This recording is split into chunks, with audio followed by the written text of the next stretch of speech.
Mbele yetu hapa tunaangalia kuna kifusi ambacho ni jitihada za wakazi au wananchi katika maeneo haya. Kilio chao ilikuwa ni kuomba sasa uongozi wa serikali uweze kusaidiwa ili sasa kiweze kusawazishwa kifusi. Kwa hiyo tumefika na mheshimiwa diwani katika maeneo haya. Nataka nimpe naye fursa aweze kuzungumza tathmini yake namna alivyofika sehemu ya tukio, lakini pia nimependezwa zaidi aliweza kuzungumza na vijana wa maeneo haya, kwa maana kwamba vijana ndio nguvu kazi ya taifa. Kwa hiyo tuna wajibu wa kushirikiana serikali pamoja na vijana. Mheshimiwa, heshima yako.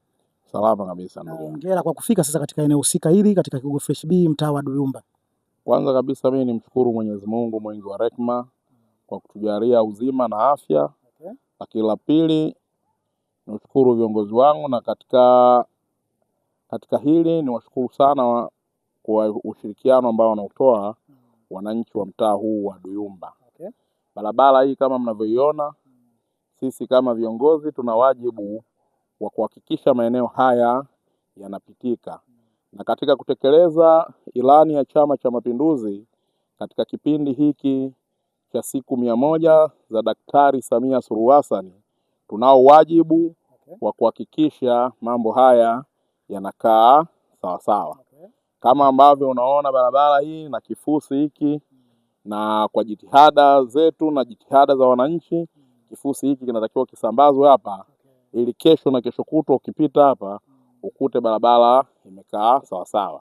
Na mimi kwa kushirikiana na mwenyekiti wa serikali ya mtaa huu dada yangu Rehema Rubamande, kwa kushirikiana na wananchi hawa, niwahakikishie kifusi hiki kama kilivyofika hapa na kinakwenda kusambazwa ili sasa watu kipindi hiki tunachokwenda cha mvua, basi hapa kuwe kunapitika vizuri na wananchi, kila mwananchi aweze kufanya shughuli zake kwa raha mustarehe.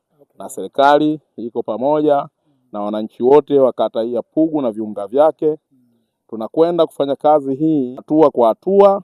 Tumeanza hapa, lakini tutakwenda na mara pengine mpaka tunafika mwisho, basi kila kitu naamini kitakuwa kimekaa sawa sawa. Wananchi au vijana wakazi wa maeneo haya, kilio chao kingine ni kwamba wanahitaji kwamba mngeweza kuwasaidia waweze kupata karavati. Ukiwa kama diwani sasa ambao umepewa ridhaa na wananchi ambao ni wakazi wa maeneo haya, una kipi cha kuambia?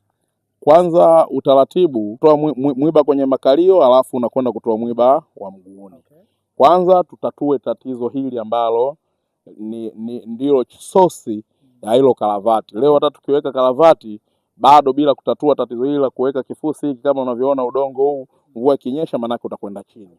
Kwa hiyo tuanze kwanza kuweka, tuone uimara wake wa kifusi hiki, na kifusi hiki bahati nzuri ni cha lami, alafu baada ya hapo tuelekee kwenye karavati. Tukishaweka hapa, naamini 80% tutakuwa tumetatua tatizo la njia hii kupita. Itabaki hilo karavati, naamini swala la karavati haliwezi kutushinda.